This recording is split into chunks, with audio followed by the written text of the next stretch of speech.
Welcome to the Holy Post. With Sky and Phil at the Okoboji Bible Conference and Caitlin still unpacking from her big move to Wheaton, you're left with me, producer Mike, to welcome you to the show this week. Not to worry though, Phil and Sky were still able to record an episode before they left town. A whites-only community has launched in Arkansas under the legal guise of a private membership association. The founders claim it's about preserving culture, but Sky and Phil aren't so sure. Then, Brent Leatherwood, head of the Southern Baptist Convention's public policy arm, has resigned after years of pressure from hardline conservatives. What does his departure reveal about the denomination's political realignment and whether theological orthodoxy still matters if it doesn't align with MAGA? And this week's guest is Brandon O'Brien, author of The Strategically Small Church. As American Christianity grapples with shrinking attendance and fading influence, O'Brien offers a compelling vision for why small congregations might not just be inevitable, but essential. He and Sky talk about the problems of the church growth movement and why pastors need to rethink how to define success.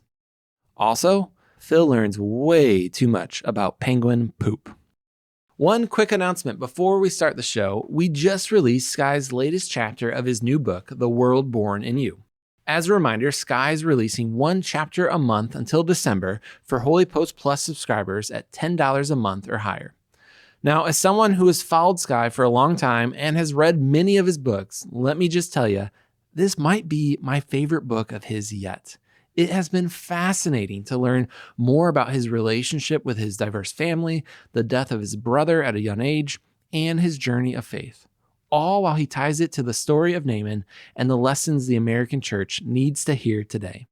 But hey, don't just take my word for it. Here's what one HOLYPOST Plus subscriber had to say about the last chapter. This is my favorite chapter of any book ever. I'm practically a HOLYPOST Plus evangelist, and this chapter captures everything I love about the HOLYPOST perspective on faith, politics, and culture. It's an example of how hopeful, illuminating, nuanced, and challenging this needed space is for my soul. Right now, new and returning subscribers can get 20% off their membership with the code BOOK. Head on over to holypost.com/plus and subscribe today with promo code BOOK. All right, here is episode 681. Hey there, welcome back to the Holy Post Podcast. I'm Phil Fisher. I am here with Sky Jitani. Hi, Sky. Hi, Phil. And that's all. Sorry to disappoint. That's all. It's a good thing I didn't change the theme song because there's no Caitlin Chess.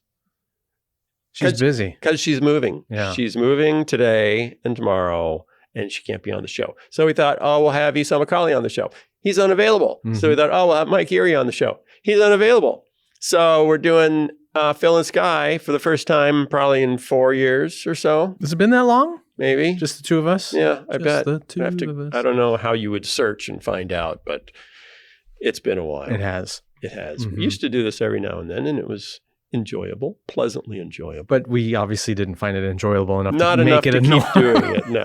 No. Now the theme song. What's the news that you like the most? Who's your favorite podcast host?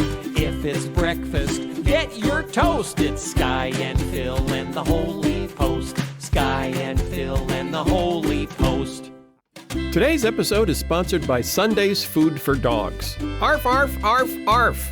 Sorry, I was talking to your dog. I told him to ask for Sunday's Food for Dogs. Why? Because it's healthy dog food that's easy to store and serve. Human-grade ingredients, 90% meat, 10% superfoods, and 0% anything unhealthy or artificial. Why so much meat? Because dogs are carnivores. You never seen a wolf eating a salad. Unlike other fresh dog food, Sunday's is air-dried, so it doesn't require refrigeration. Folks who switch their dogs to Sunday's report softer fur, fresher breath, better energy, and more. Sunday's comes right to our door, so we never run out of dog food, and our dog, Keena, loves it. Easy to store, easy to serve, good for your dog. And you can get 40% off your first order of Sunday's. Go to sundaysfordogs.com/holypost or use code HOLYPOST at checkout for 40% off your first order. That's sundaysfordogs.com. This episode of the Holy Post is sponsored by Hiya Health. Hey, do you have kids? Do you care about their health? Of course you do. Most kids' vitamins are basically candy in disguise, filled with 2 teaspoons of sugar, unhealthy chemicals, and other gummy junk kids really shouldn't be eating. That's why Hiya was created. The pediatrician-approved, super-powered, chewable vitamin for kids. 0 sugar, 0 gummy junk, yet they taste great and are perfect for picky eaters. Hiya fills in the most common gaps in modern children's diets to provide the full body nourishment our kids need with a yummy taste they love. And we've worked out a special deal with Hiya for their best-selling children's vitamin. Receive 50% off your first order. To claim this deal, you need to go to hiyahealth.com/holypost. This deal is not available on their regular website. Go to hiyahealth.com/holypost and get your kids the full body nourishment they need to grow into healthy adults. And thanks to Hiya Health for sponsoring this episode.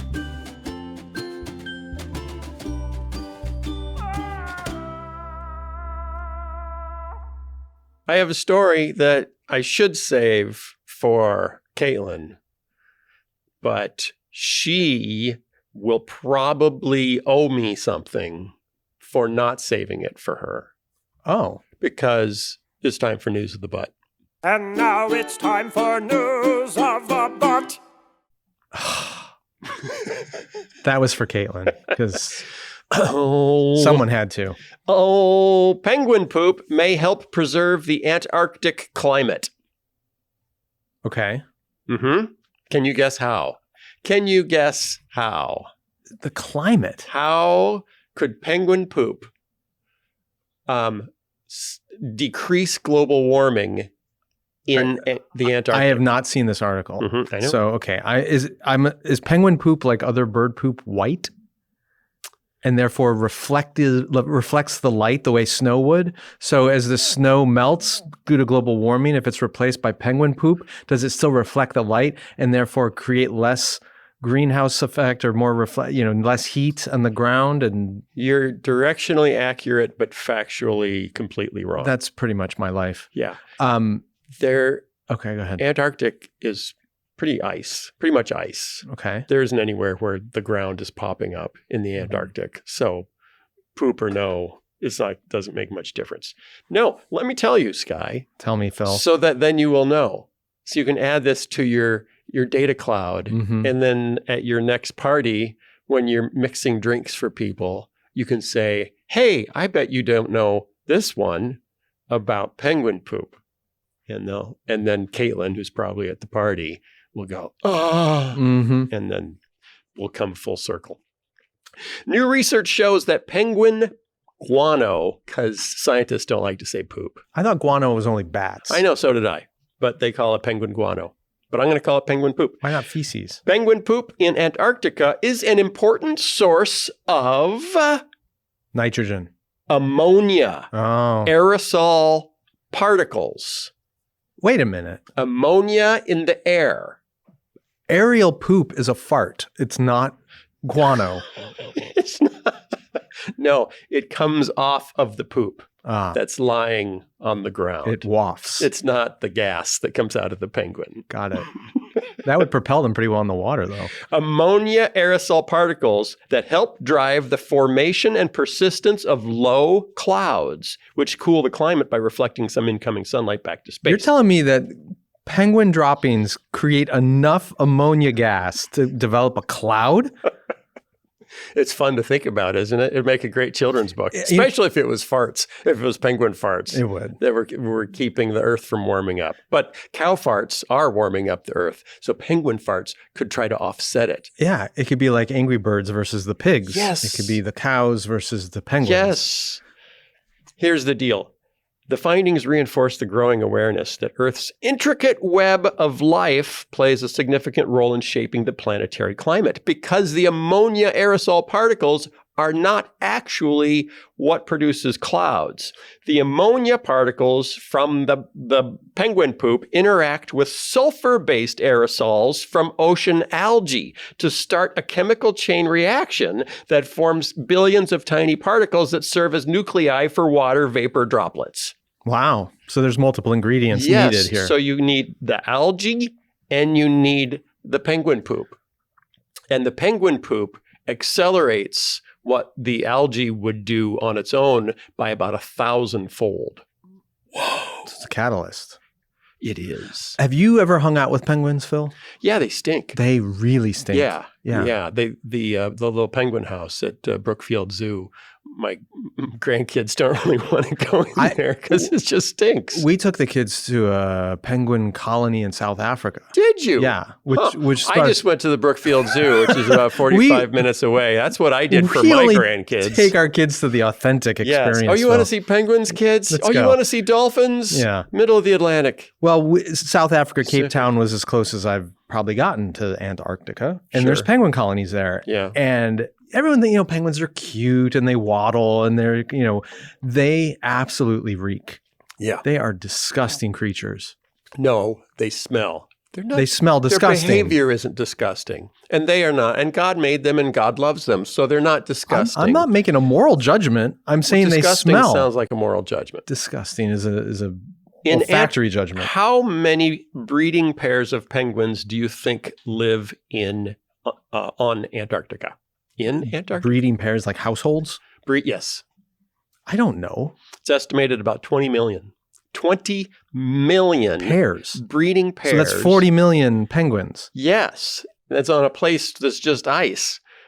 Nest in vast colonies all around the frozen continent. Some of the largest colonies have up to 1 million breeding pairs and can cover several square miles. You know why there are so many penguins? Imagine how that would smell. Exactly. Yeah. Ammonia. That's bad. And that's why they get clouds. They get penguin poop clouds, and then that helps keep the air cooler. The reason there's got to be so many penguins still is because they probably don't taste very good, and I'm guessing that their pelts don't help in any way, like feathers. Oh, for humans. Yeah, like no one's clubbing penguins. I think sea lions think they taste great. Sea lions eat penguins? I think so. Do they? Yeah. Okay. And orcas eat penguins. Yeah. But they get the sea lions also. Have you seen the videos where the orcas like coordinate and they swim together under the little iceberg to create a wave that washes the penguins or the sea lions off? And they're amazing hunters. That's devious. Here's a question. Did orcas do that before the fall? Was there predation before the fall? That's a bigger. Mm-hmm. Yeah, that's a big one. I'm going to say yes. Good news, Sky. Good news. World Relief sent out a notice. Oh, we're done with this news of the butt. Yeah, we're done. Okay. Oh, this has been the news of the butt. It's over. Come back next time. I don't know when next time will be because Caitlin will be here and she'll resent me if I do it on her first week in studio. So that maybe that's why I should do it. First week in studio. We didn't talk about the implications of that story at all. The implications. Oh, well, we also didn't try to make a sermon illustration out of it. Do we need to? Sometimes what you consider disgusting is really God's gift to you and to the climate. How about... I'm not as good at it as you are. How about nothing is wasted in God's economy? Nothing is wasted in God's economy, not even waste. Right. That's pretty good. Yeah. I guess. Mm-hmm. But it has to combine with a sulfur from the algae. How does that work in? Well, it's a little bit like the loaves and the fishes. Yeah. You offer what you have. Offer what you have. Poop. God takes it. Takes your poop. Adds his power. Algae sulfur. And brings good out of it. Brings good out of it. That's right. And we cool or warm the planet by little tiny bit. We could just spread penguin guano all over the place. Little tiny bit less. This has been the news of the butt. World Relief. Yeah. We'd like to take a moment to celebrate the outcome of one of our recent advocacy efforts. As we highlighted last month, World Relief advocated for PEPFAR, the President's Emergency Plan for AIDS Relief. The bipartisan initiative launched under George W. Bush has saved over 25 million lives. We urged Congress for PEPFAR to be exempt from the Trump administration's rescissions package. We're happy to report that the Senate removed these cuts from the final package, preserving this life-saving foreign aid through the current fiscal year. So it was reported that there was a tremendous amount of pushback. The White House wanted to cut PEPFAR. Republicans protested. Some Republicans on the Hill protested. Faith groups protested. Lots of people protested, and they backed down on that one. So it worked. So see, when I say go to worldrelief.org/advocate, it works. It works. We just have to do it a lot more because there's a bunch more things that they're trying to cut that we need them to rescind. But that's our good news for the week. I'm looking at the article. It's interesting. Like, not everybody was happy. Not all Christians were happy. Oh no, it's kind of funny. Huh? There's some who still want to end this program. Yeah. Anyway, we don't have to get into that. But No. I'm glad that the program will continue. Yep. It's Matt Soren says it's clear that many senators' offices were listening to these constituents' perspectives, and I'm especially grateful for the leadership of Senate Appropriations Committee Chairwoman Susan Collins. Thanks, Susan Collins, but keep going. There's more. That's not it. We're not done. Okay, but it's a win. On the other hand, some things aren't as good as they should be. There's a whites-only community that has launched in 2023. Is it a golf course? Nope. It's a small town. With no recreation? Do they have golf? I don't know. Maybe they have. I mean, that's kind of been the trend, right? Maybe they have golf. I don't know. They might have golf. But Whites only. here's the deal. Established in 2023, it's called Return to the Land. And it describes itself as, quote, a private membership association, or PMA, for individuals and families with traditional views and European ancestry. So you got to have traditional views and you have to be white. I think there's some people who have European ancestry who are not white. Like, there's a lot of people in Europe who are now, have backgrounds from Asia, North Africa, South Asia. Now, but you could be third generation English from an Indian heritage background, that's true. Come to the U.S. and be like, I have a European heritage background. That's true. And they'd say, no, you're Indian. They would say, we know because we ran the software on you and it came back Indian. In a recent interview with Sky News, the founder of... No relation. Sky... No, it's British news service. Eric Orwell, not Orwell, might be Orwellian, but it's Orwell. What we've done here is establish a place where we have control over who our neighbors are. The way Jesus intended. The way Jesus intended. And that is just for the sake of preserving our culture. When pushed on what he meant by culture, Orwell clarified, white American culture. That's still not specific enough. White America, because it's all the same. Yeah. Like all of Europe has the same culture, a monoculture. I just noticed this going from Germany to Austria to Slovakia to Hungary. No differences. But he's saying they all eat sausage. White American culture, though, even that. What the heck is that? I mean, there's a white American culture on the south side of Chicago, and there's a white American culture in the panhandle of Florida. Those are not the same culture. Yeah. Their website lists 6 different sites that they're launching, including a second active site in Arkansas. The rest are in initial planning process, and they claim to have received deposits from hundreds of people across the world. Are these sites like where you hook up your RV? Is that what they mean by sites? No, they're building homes. Oh, They're home development sites. RTTL believes that its status as a PMA, once again, that means private membership association, protects it from any charges of legislation that would bar discrimination. Okay. So they believe, they have a lawyer who's looked into this, and they believe that they can make whites-only communities as long as they're not municipalities, but they're basically private real estate holding organizations. That will be interesting to see how that holds up. What I find interesting, this is why I brought this story up, is there is, first of all, there are those people who say, glad we solved racism. Nope. No, we didn't. But also, you don't hear as much open racism. You hear the language on the far right has turned, there is some open racist language on the far right, but more and more it's turned to culture. We have to save Western civilization. We have to preserve our culture. We let black people try to preserve their culture, so why can't white people try to preserve their culture? These are the arguments that are popping up more and more in social media, and it's to say this isn't about race, it's about culture.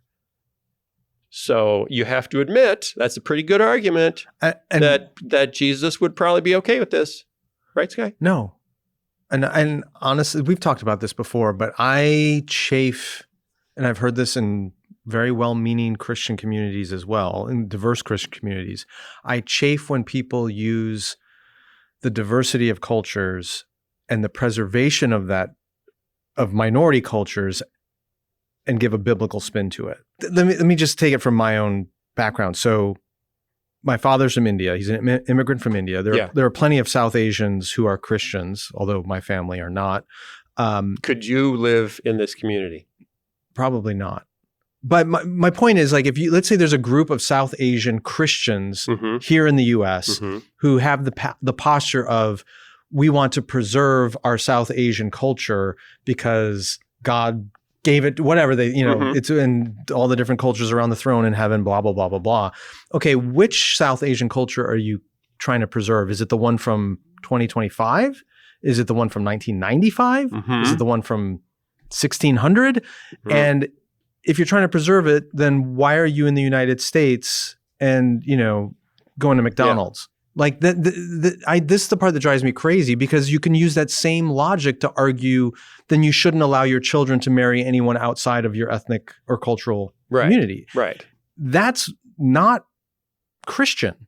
Yeah. So that's so my beef with all this language. I don't care if it's white culture or any other culture. Okay. You can't reconcile that with New Testament Christianity. So if your heritage is an indigenous nation, a First Nation in North America, and you see the traditions of your tribe just disappearing, or even your language. People are trying to preserve, Cherokee language or some, early indigenous languages. Is that bad? No, but I don't. The desire to preserve these things are not bad. I don't like it when it's justified with biblical theological arguments. I think you're going too far there. I don't think this guy's justifying this with biblical theological arguments. I think when you see this article, people should rightly be disgusted by this, but there's a strain of this argument that you actually hear within the church today. That's not coming from the right. It's coming from the left. And I think we just need to be careful with this kind of stuff. That's all I'm saying. Within the church. Yeah. Yeah. Yeah. Outside the church, go for it. Yeah. I mean, one of the quickest ways, and you see this even in the Old Testament, one of the quickest ways to change a culture is to intermarry with another one. Right. And that's why in the Old Testament, they were not permitted to intermarry. They couldn't even share the same foods. Right. So God was trying to preserve the distinctiveness of ancient Israel as his people. Don't intermarry, don't worship their gods, don't eat their shellfish, whatever. So, when you get to the New Testament, yes, no, nothing. When you get to the New Testament, all those prohibitions are taken away, and you see a multi-ethnic church forming in which people from different backgrounds are going to intermarry and have children. And that's part of what creates the modern world.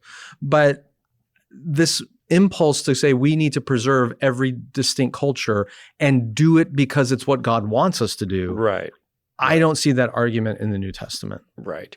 And it's very hard to freeze a culture in amber. That's right. Except at Epcot. Right. Which is why I was just in Hungary. Hungary is one of the countries, Viktor Orban, whatever his name is. Not Orwell. Who is, says he's post-liberal. He is trying to save both Christian civilization and Hungarian culture.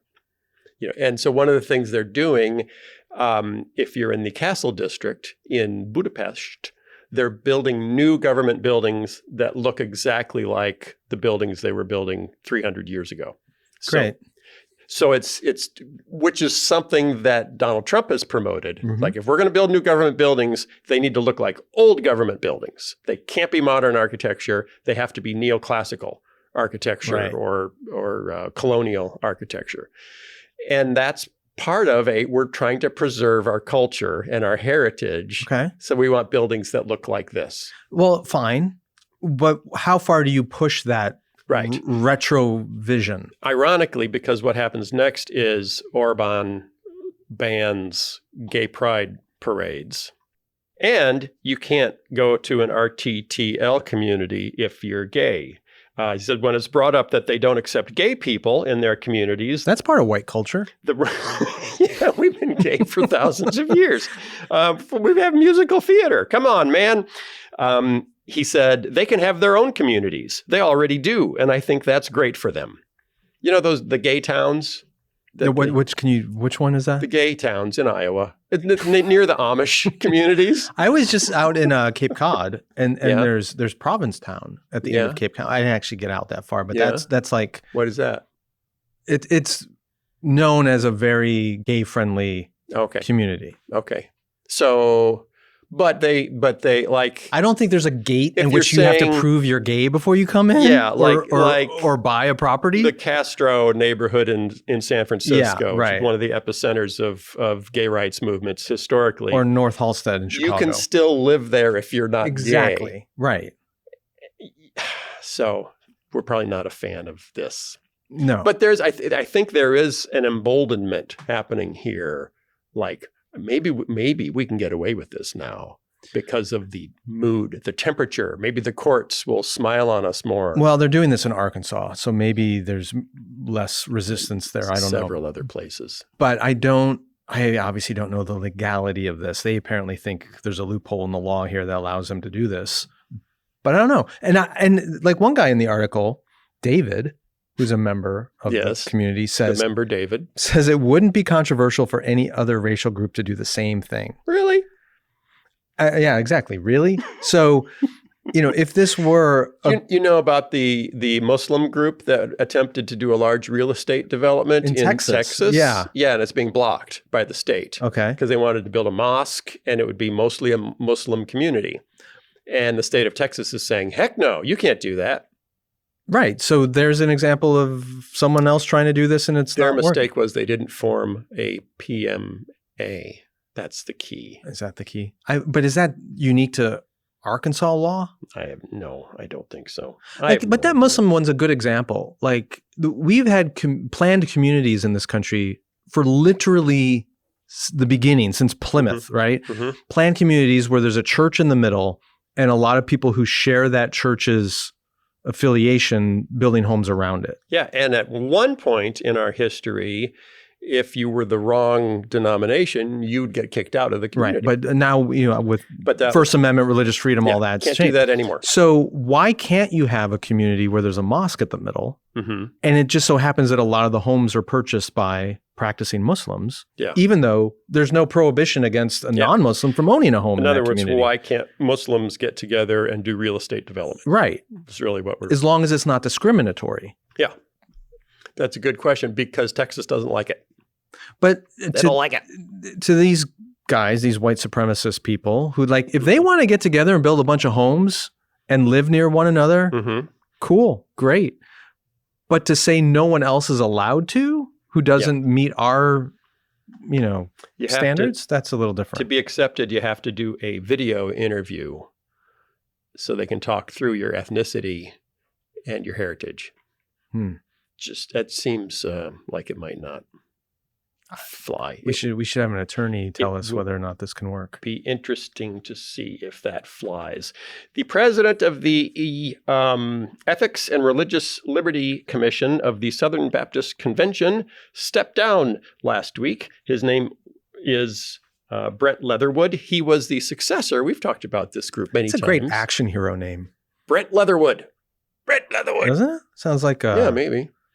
What's his weapon and what's his superpower? I think it's a whip. Yeah. Leatherwood. Yeah. But with pieces of wood at the end. So it's a cat of nine tails. Ooh, rough. That's mean. And what's his superpower? I think he can control horses with his mind. I think he can control trees and other woody plants. Oh. So like To do what? What are the trees going to do? Like shrubs would grow up around you and snare you. Like Groot. Yeah. Yeah, he's Groot, Okay. but with leather accoutrements. He's Groot wearing chaps. That's really what it is. And riding a horse. I want the horse involved.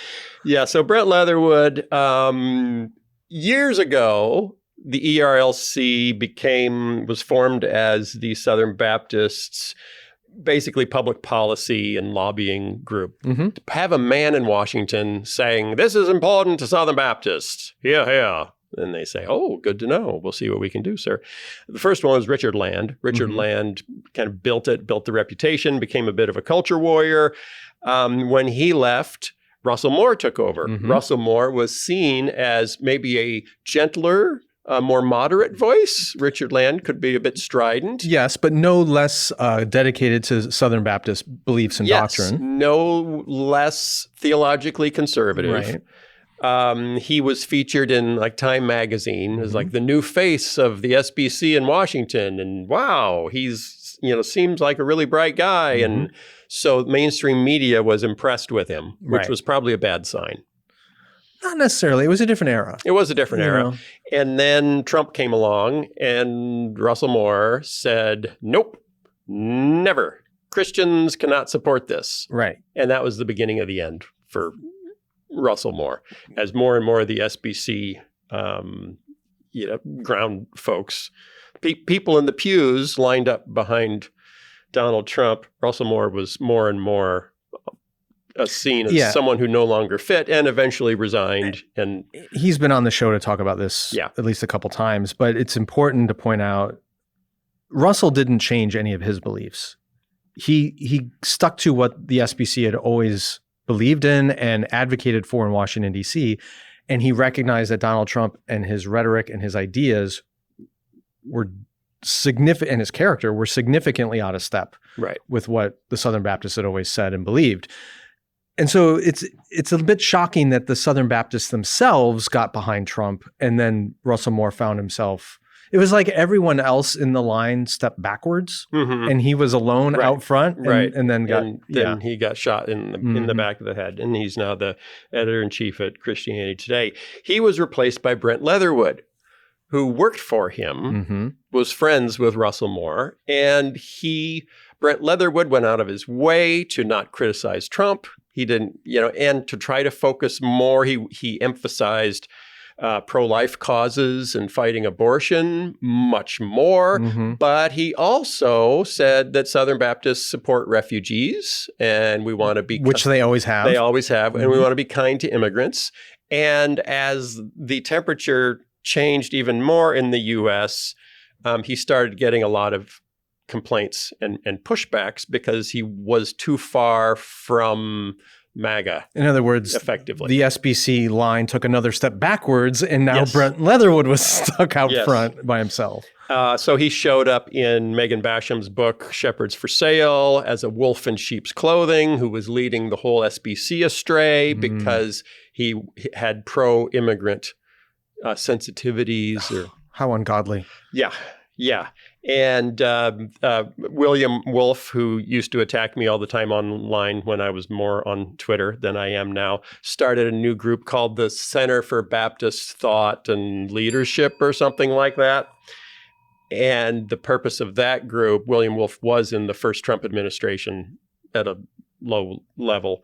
And he was also the intern of Al Mohler at which seminary is Al Mohler at? Southern Seminary. So he started this group primarily to say, and this, Megan Basham was another one of these voices, and the Conservative Baptist Network, another one of these voices saying, liberal drift, liberal drift, liberal drift. And Megan Basham's book was making that case.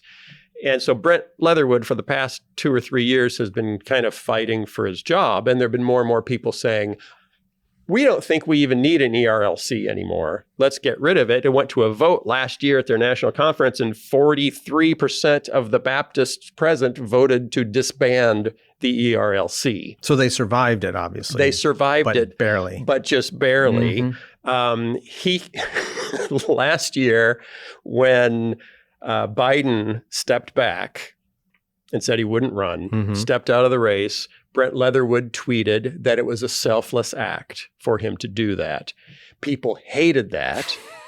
Because he dared to say something that could be interpreted positive as complimentary about Joe Biden. The head of the ERLC trustees board the next day announced that he'd been fired. The rest of the trustees board had to say no. Okay, can we just pause no, for a second? We didn't vote on that. Can we pause for a second? So he was back in. Being convicted in a court for sexually assaulting a woman is not enough to lose Southern Baptist support for Donald Trump. Fake news. But giving a veiled compliment to a president who withdraws from running for re-election gets you fired. Uh-huh. That's crazy. Uh-huh. That's how weird things have gotten. Yeah. So anyway, Leatherwood finally had enough, and he stepped down last Thursday. The culmination of a tumultuous few years when growing numbers of Southern Baptists saw him in the ERLC as out of line with their own theological stances? No, with their own political stances. Yeah, okay. We got to talk about this a little bit because I think beyond just Southern Baptists, it illustrates one of the Achilles heels. Can you have multiple Achilles heels? You can have at least two. Yeah. The Achilles heels of a congregational ecclesiology. Oh, okay. That's a fancy way of saying I like that. When you have a church structure that is determined by what the members want. Yeah. Right? Majority rule. Majority rule. When you have a church where your members are being shaped in their values and thinking more by their media consumption, particularly conservative media consumption, if Fox News are the ones really discipling your people rather than your pastors or your theologians or your elders or whatever, then this is what happens. Because, I mean, I know Russell Moore. I don't know Brent Leatherwood. But since they work together, I assume there's some similarities. I know Russell to be a man of integrity and maturity and theological orthodoxy.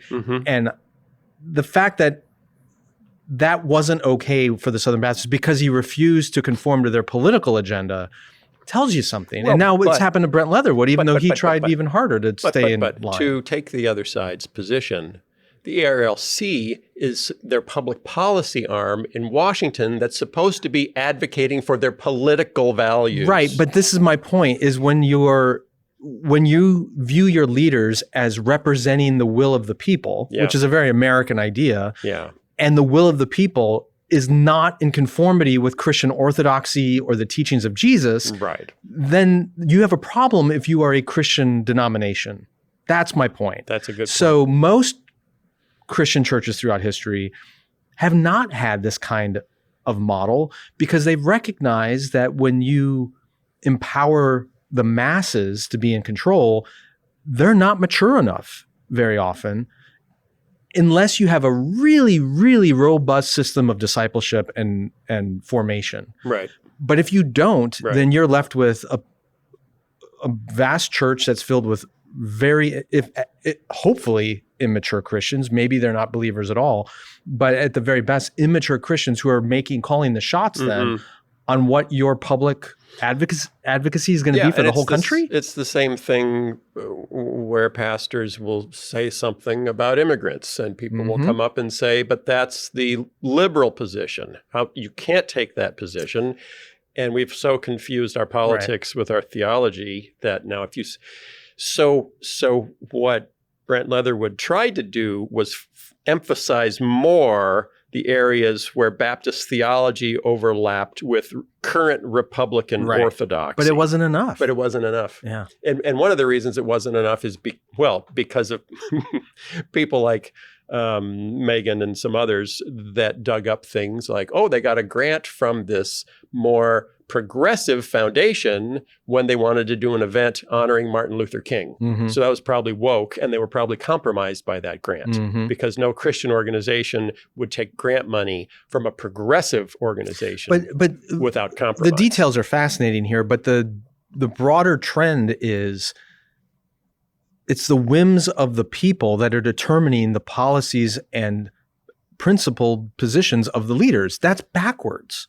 The sheep are leading the shepherds here. Yeah. That's what's so screwy about this. It reminds me when I was a seminary student, my mom had raised us in this Baptist church, and I was back for, I think it was a Christmas Eve service, and my dad came to church with us, and he rarely ever came to church, but we're sitting in this Christmas Eve service.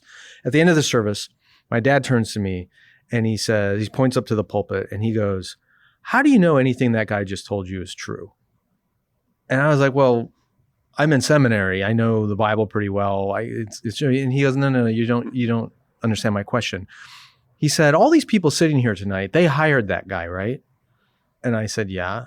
And he said, "These folks could at any time decide to fire him, correct?" Mm-hmm. Mm-hmm. I said, "Yeah." He said, "So what incentive does he have to tell these people anything other than what they want to hear?" I didn't have a good response to that. Mm-hmm. Now, I knew the pastor and he was another person of integrity and I think feared God more than the people.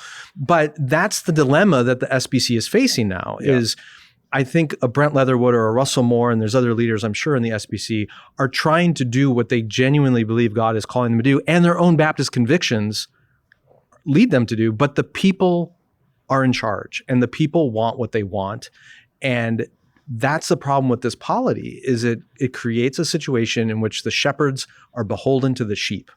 Yeah. And when the sheep are following Jesus and they're growing in their faith and they're being shaped by orthodoxy and scripture, that's great. But when these sheep are being shaped by right-wing social media echo chambers, not so great. So is the solution we need to be more like the Catholic Church where you're assigned your priest and if you don't like it, tough? I don't know. Every ecclesiology has its strengths and weaknesses. Yeah. The Catholics have their weaknesses too. But I think what you're seeing in places like this is we need some checks on the populism that's happening, not just in the SBC, but in lots of different American institutions. How do you check the populism of the evangelical movement that is one of its marks is populism? Yeah. Yes, it's part of its history. I agree. And that's why I think evangelicalism is in crisis. Yeah. When you had an American population that shared core Christian values, when you had people that were genuinely being shaped by the teaching of their local churches and parishes and pastors and priests, fine. But as media has become more and more and more the formative power in people's faith, this is the outcome. Yeah. And the incentive for media, you mentioned Megan Basham going after Leatherwood and finding, whatever they can to latch onto. When the incentive for those media voices is controversy and picking enemies. And could you imagine if pastors were rewarded in their sermons every week, not for teaching the scripture faithfully or for even being remotely entertaining, but if they were rewarded for picking an enemy and destroying them in every sermon, what would that do to the faith of the people listening? That's exactly what's happening on social media. And people think because there's Jesus in that person's bio, I should take what they say as gospel truth. And it's they need to really malforming the church. They need to listen to your father. Right. Because who's not a Christian. Yeah. But he made a good point. I hope you considered that not too out of control in the absence of dear Caitlin. If it was, don't worry, we'll be back under control next week when she's here. And she'll be here in studio. She'll be here next week, sitting in between us, sighing from one side to the other, sighing in 180 degrees right here for your dining pleasure. Thanks for coming in. Thanks for tuning in. Thanks for listening. Thanks for supporting us. HOLYPOST Plus on Patreon. Go to our website, holypost.com. Check out all the stuff on HOLYPOST Plus, which includes a ton of extra teaching stuff from Sky and Caitlin and Esau. And have a great week. We'll see you next week. This episode is sponsored by Blueland. When our kids were little, keeping the house clean became really important. Why? Because they licked stuff. They put everything in their mouths. The candy is on the floor. Wait, now it's back in their mouth. Lisa didn't just want our house clean. She wanted it mom clean. Clean enough for kids whose little fingers were everywhere and then back in their mouths. That's why we recommend switching to Blueland. Their products are made to meet the highest environmental standards. They aren't just clean, they're mom clean. Blueland products are 100% plastic-free and made with certified clean ingredients that are safe to use around the little ones we care about so much. You don't have to choose between the safe option and what actually gets your house clean. Try their dishwasher tablets, laundry tablets, or toilet tablets. Proven effective and completely plastic-free. And Blueland has a special offer for HOLYPOST listeners. Right now, get 15% off your first order by going to blueland.com/HOLYPOST. You won't want to miss this. blueland.com/HOLYPOST for 15% off. That's blueland.com/HOLYPOST to get 15% off. The Holy Post is sponsored by BetterHelp. We are living in crazy times, and that can be hard on your mental health. Plus, relationship stress, parenting, marriage, and work stress, it all adds up. Well, don't try to handle all this on your own. You can get help from trained professionals. But the economy and tariffs and the price of eggs, adding therapy onto all that feels like a huge investment, and the cost of traditional in-person therapy can be huge, costing anywhere from $100 to $250 per session. Online therapy with BetterHelp can save you, on average, up to 50% for each session. BetterHelp is the world's largest online therapy platform, having served more than 5 million people around the world. It's easy, too. You can join a session with the click of a button to help fit therapy into your busy life. And you can switch therapists at any time. You can do better than just survive these crazy times. Your well-being is worth it. Visit BetterHelp.com/HOLYPOST today to get 10% off your first month. That's BetterHelp, HELP.com/HOLYPOST. As the humanitarian crisis in Gaza deepens and American churches wrestle with how or whether to respond, Church at the Crossroads is a national gathering calling Christians to grapple with this moment faithfully. This September, outside Chicago, the conference is bringing together Palestinian Christian leaders, U.S. pastors, theologians, and activists to help the church face hard truths, lament injustice, and discern what faithful action looks like in the face of war, occupation, and global suffering. The Church at the Crossroads Conference exists to break the silence and offer a space for honest reckoning, biblical reflection, and courageous discipleship. You'll hear from leaders like Munther Isaac, Ruth Padilla-DeBorst, Lisa Sharon Harper, Jamar Tisby, Preston Sprinkle, and Brian Zond. Voices who are not afraid to name injustice and call the church to something better. If you've been longing for clarity, courage, and community in a time when many are either silent or complicit, this gathering is for you. Visit www.churchatthecrossroads.com to learn more and register. Use code HOLYPOST for 20% off.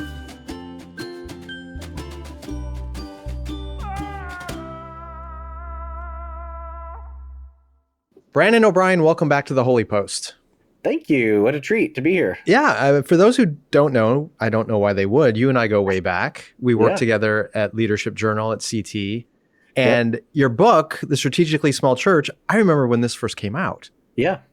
I don't remember if we were working together when I started writing, but I feel like certainly by the time it was out, we were working together, 2012 or so. 2010, actually. Yeah, and then you came on the Holy Post in its very early years. I don't remember if it was to talk about this book or the reading scripture through Western eyes. Yeah, misreading scripture. I think it was misreading scripture with Western eyes. Yeah.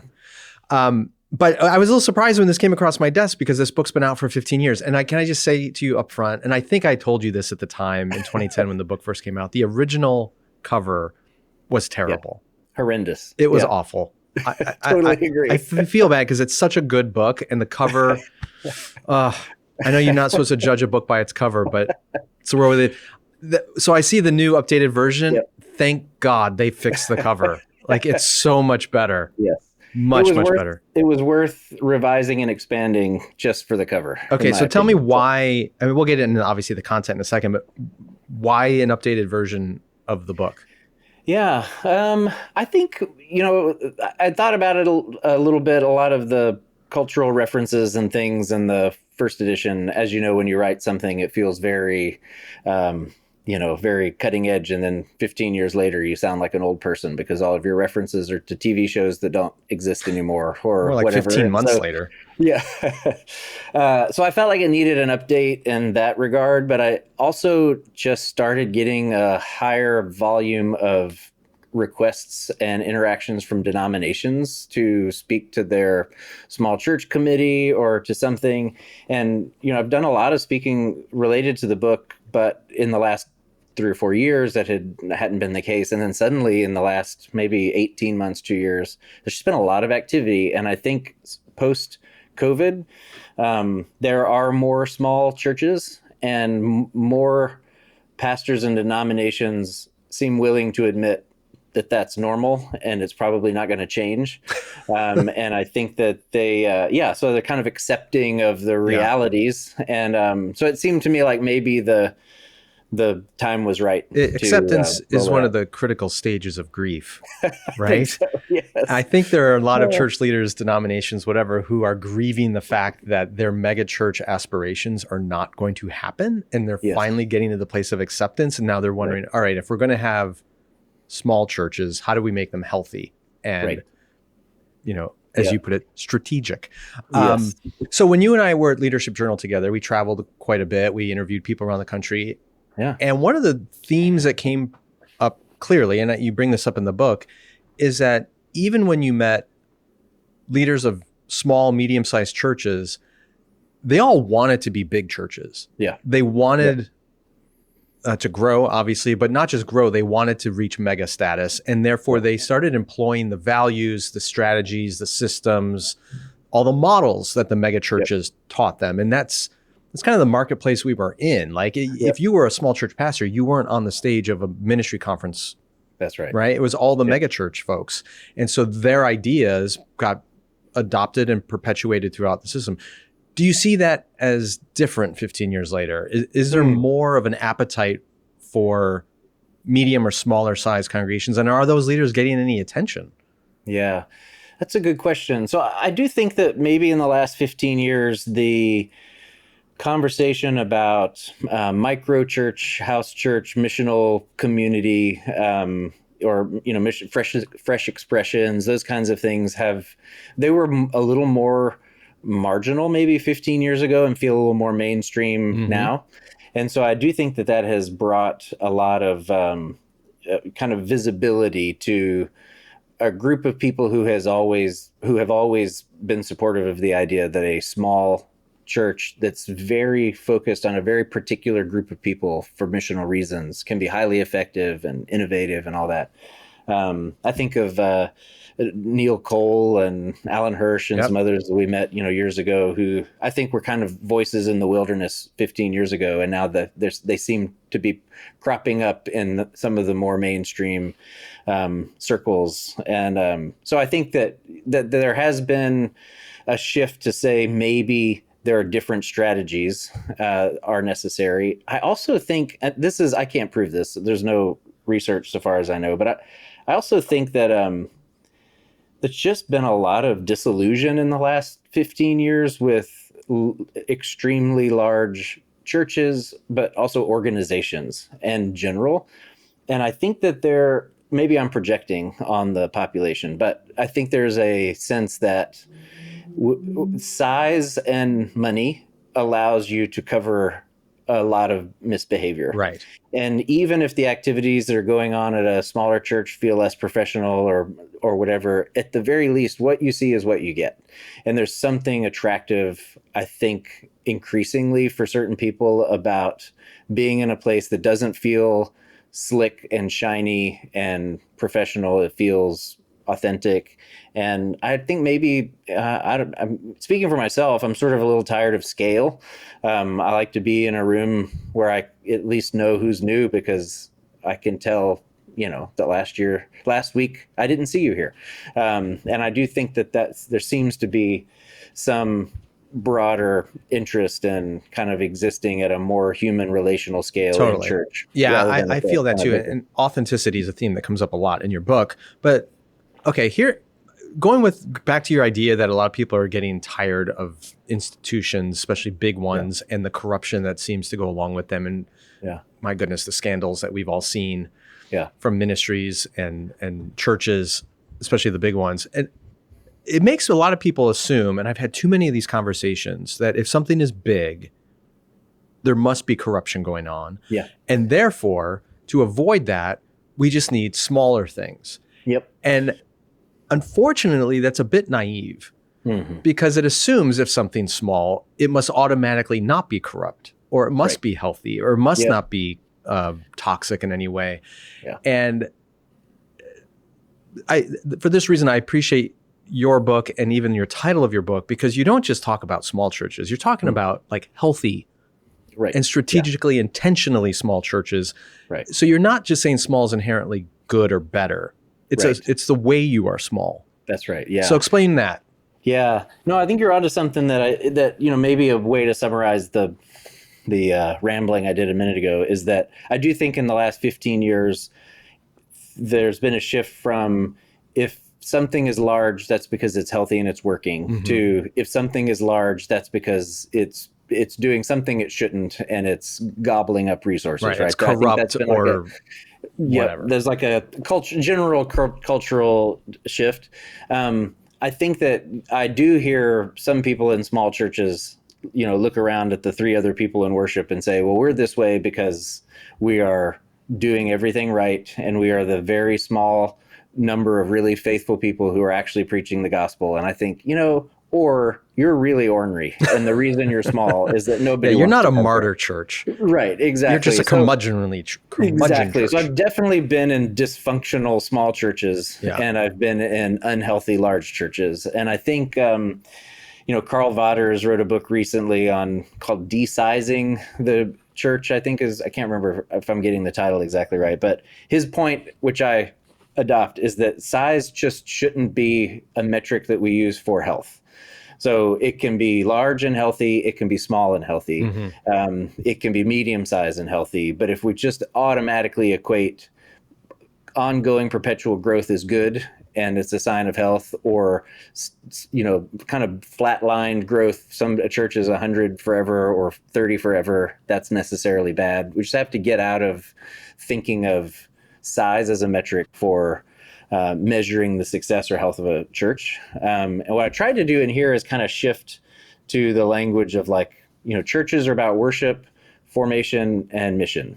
And if you're doing those things at any size, and there are other healthy markers, obviously, for Christian maturity and things like that, but that's where we should be measuring, that we're measuring the kind of in our particular time and place with the people we have and the resources we have, we're doing those things and we're doing them faithfully and leveraging those things, to those ends, I think is, So it'd be hard pressed to find a church, at least an evangelical church in this country, that would say it's not doing worship, mission, and formation.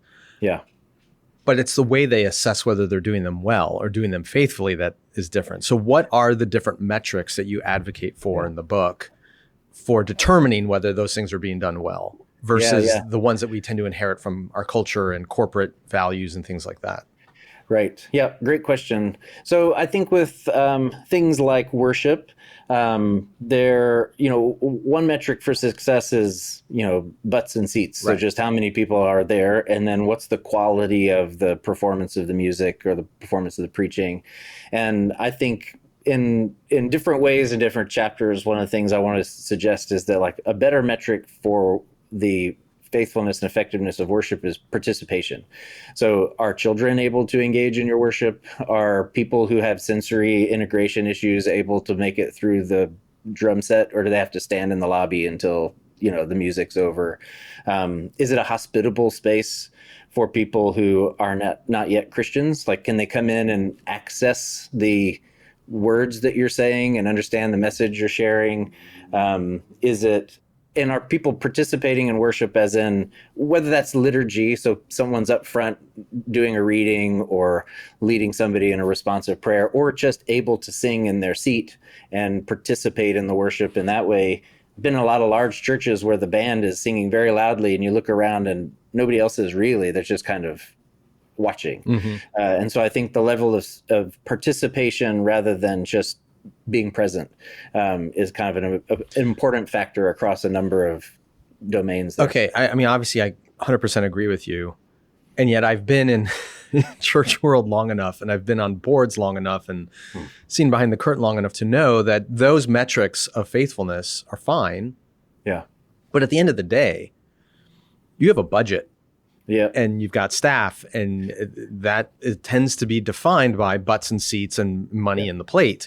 So how do you acknowledge that reality of church without allowing it to take over everything else? Yeah.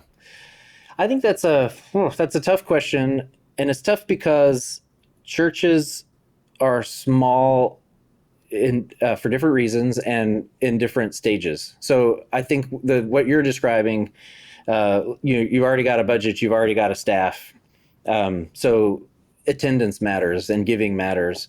That's sort of suggesting one trajectory, which is the church got to a certain size where it could afford all those things, and now maybe it's shrinking and it can't afford all those things. So that's kind of one direction that smallness goes, from big to small, right? And I've been in a lot of churches, like downtown churches with a steeple that, 20 years ago they had all these people, and now they can't afford the building because the congregation has shrunk. Obviously things go the other way too, where they start small and then they get bigger. And so I think part of it is trying to figure out, like, what kind, are we experiencing decline, or are we just not experiencing growth?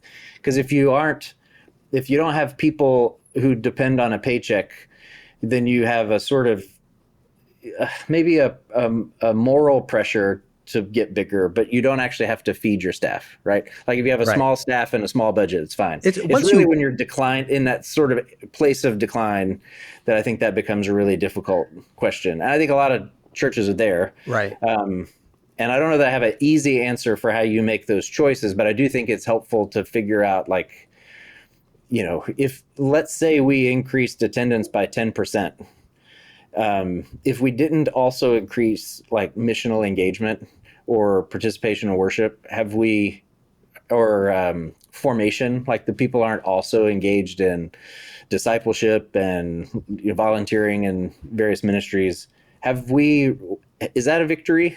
Like, did we win just because the numbers went up? And that's where I think that, like, having those couple of, you're right, that no church would say, yeah, we don't do worship or we don't do mission. But I think being able to be honest about the fact that, like, are we really investing there? And are we seeing engagement from our people in those places, and growth, if not in numbers, then in formation or in, engagement in the neighborhood? And you can sacrifice all of that and get more people. Exactly. In. There was a season where I was doing some church consulting, for lack of a better term. Like, different places around the country would have me come in and meet with me, whatever. They thought for some reason that I had some insights about next generation ideas because of my time at CT and Leadership Journal, whatever. I remember talking to this one church that had been at one point quite large, like definitely mega church status, and had plateaued for years in its attendance and had been now declining. And they were all freaking out about that. Yeah. And there were clear demographic reasons for it. Like the city that they were in was changing, and the realities were changing, and they were just in denial about all of that. But I remember sitting with some of the leaders at a table, and I said something. I don't know if they actually ever invited me back afterwards, but I said to them, the problem with your model is that your church can survive just fine if people don't actually meet Jesus here. Yeah. But it can't survive if they don't put money in the offering. Mm-hmm. And so your incentive structure is all built around the institutional needs of this infrastructure that you've built, rather than the spiritual mission that you've been given by Jesus. Right. And when those two things come into conflict with each other, you automatically go to the institutional need.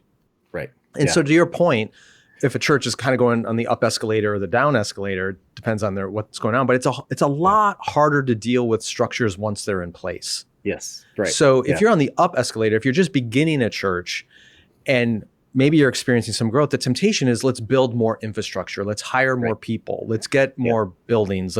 But all those things are a huge burden on a congregation once you've reached stasis or you actually decline in some numbers, and then everything gets backwards and the tail starts wagging the dog.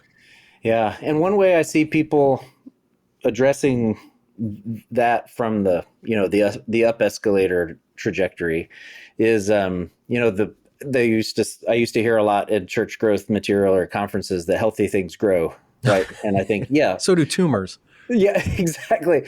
And I've been this height for a long time, which suggests to me that healthy things don't grow indefinitely. If I just ate all my veggies and got good sleep, I'd never be 12 feet tall, right? Yeah, but in another sense, I'm guessing you are still growing intellectually, relationally, spiritually, right? But we tend to narrow our focus on one kind of growth. Yeah, exactly. But I think healthy things do multiply, healthy things do reproduce. And so I know a number of churches that have been roughly the same size for a very long time. But that's because over the span of 10 years or 15 years, they have sent out members of the congregation either as a church plant on their own or as a core group with another church plant, or they've even commissioned them to, as they move off to another city, to say, you're kind of going in that work as an ambassador of our, the body of Christ here. And so I think that measurement, that then encourages those churches to keep operating in a lean way, because they anticipate the drop. And I think there's some wisdom, whether you're planning to send people out in that same way, to say, yeah, it feels like summertime now, but winter's coming. And it's helpful to just sort of, to maybe be sober. And I would suspect that maybe some of the animosity that a lot of evangelicals feel in the broader culture right now could help them say that, right? That, like, can we agree that probably most churches are not, like, the Willow thing is not going to happen again. And so let's temper our expectations and say, even if it grows, we got to figure out how to keep this thing lean and agile.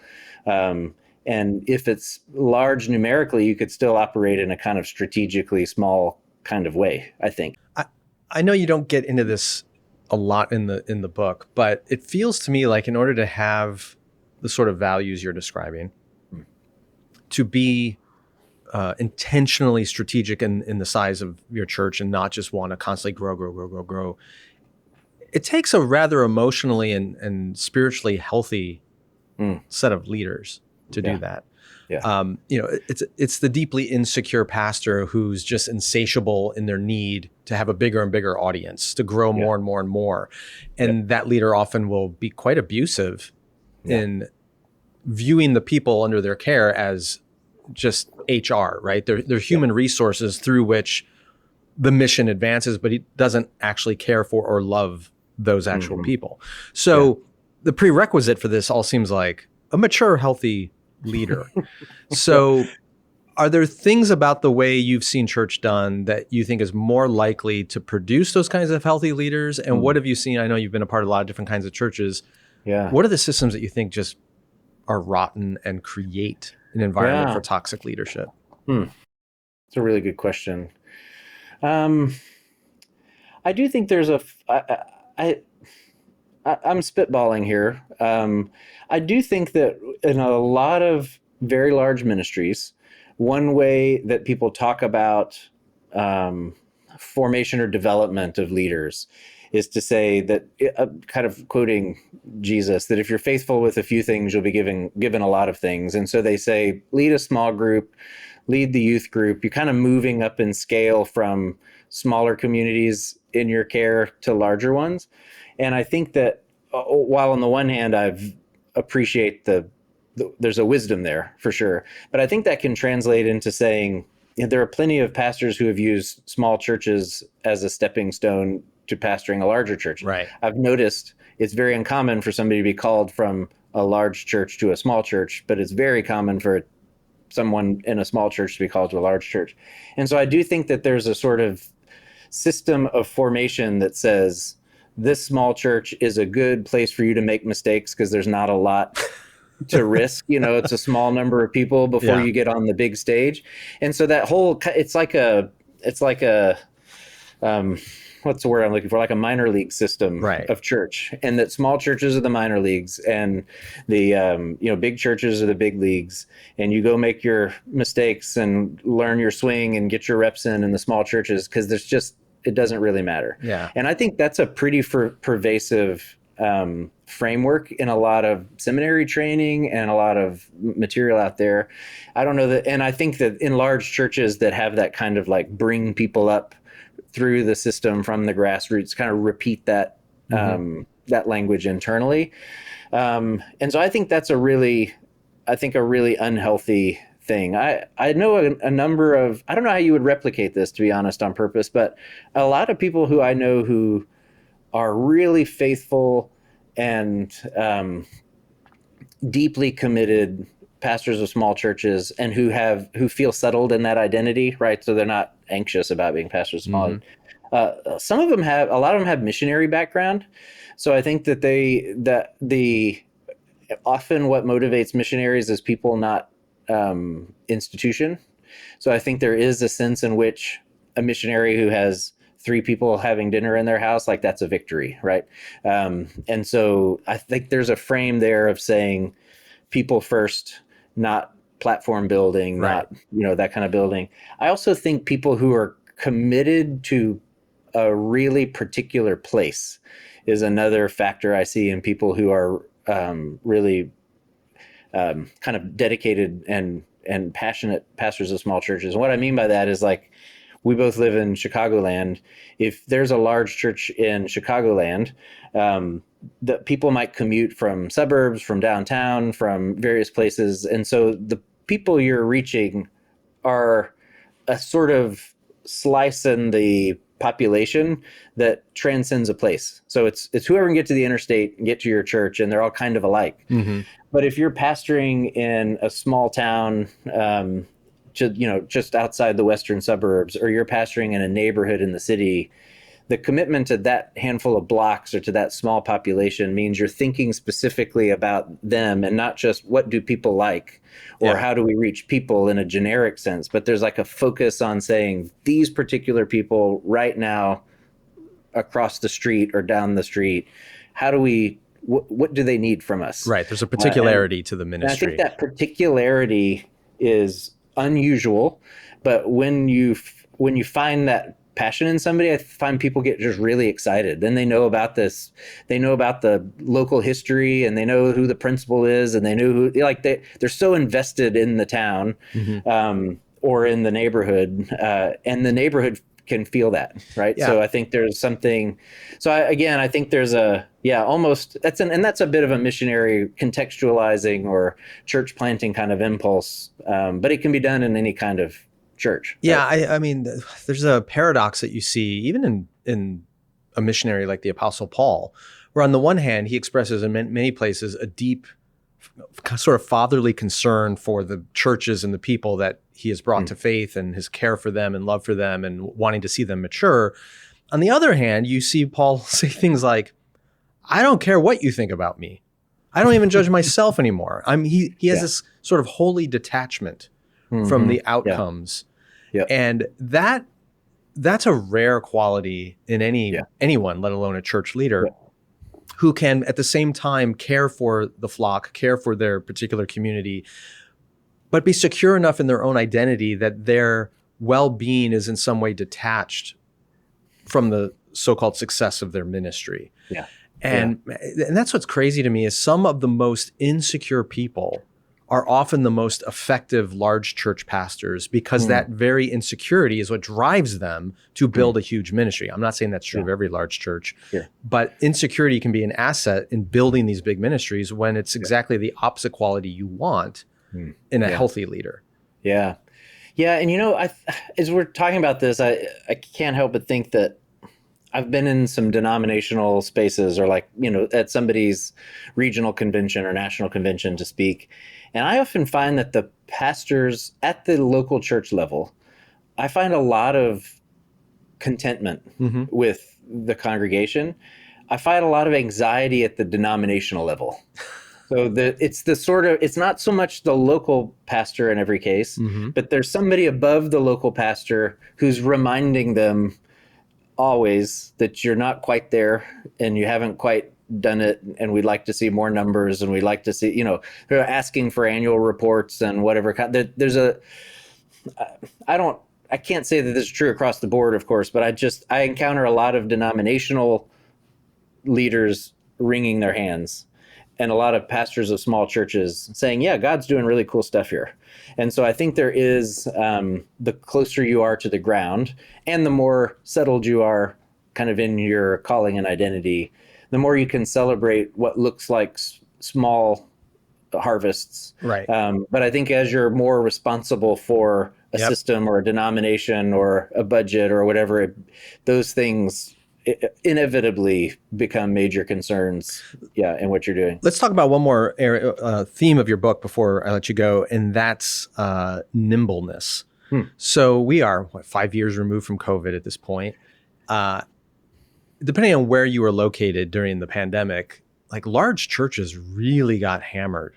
Yeah. And it was ironically small churches that were often more nimble and able to accommodate, adapt, swerve with the realities of the pandemic. And even before the pandemic, back again to our time at CT together, I remember I did an article at one point.